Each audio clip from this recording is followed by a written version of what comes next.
You might not be as good of a programmer as you think. Today, I'm going to be sharing with you some of the top faux pas or sins that developers or programmers make. I can attest firsthand and admit firsthand that I have made I think all of them, at least one point in my career, and I'm sure you can be the same. But the key here is to not keep on repeating them. Before we get into it though, make sure to hit that subscribe button for more tech and coding related videos. Shout out to some of these subscribers here. Thank you for your love, your feedback, support. You know, you just all are amazing. Okay, let's dive in. The first sign that you are not as good of a programmer as you think is you think you are a good programmer.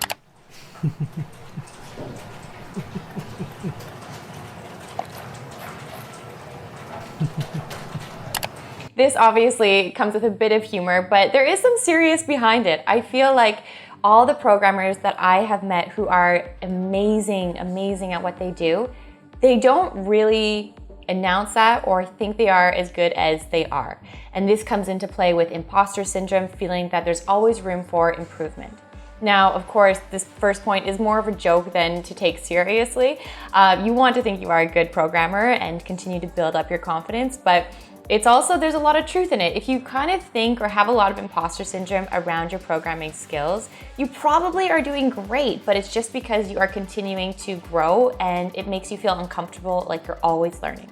The second sign that you are not as good of a programmer as you think is that you judge other people's code or kind of say, oh, this is shitty, I can do better.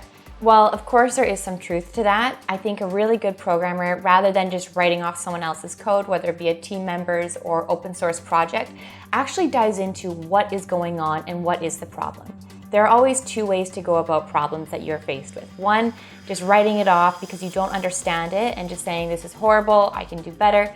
And the other way where it's actually curiosity and saying, hey, why did they do this? Is it lack of experience? Is it just, am I missing something here? And actually understanding the problem.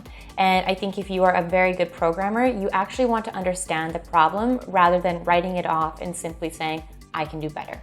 The third one on the list is that you can't explain complex problems in very simple formats. This is something that comes with time, so if you are still working on it, I'm still working on it, it doesn't mean that you are a horrible programmer, but once you get to a stage in your career or your experience where you can explain very complex things in a very simple way, it really shows and tells a lot about the programmer that they are doing really well. They really fully understand it.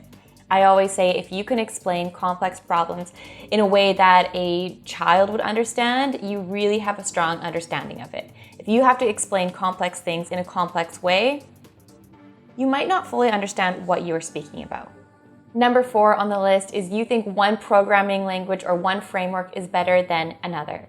And well, yes, hear me out for a second here. Yes, of course, to some degree, different languages might be better than others for specific reasons. For example, React is the best. Anyone who uses Vue is horrible, and just different things like this I sometimes hear. I just think maybe they're using it for a reason.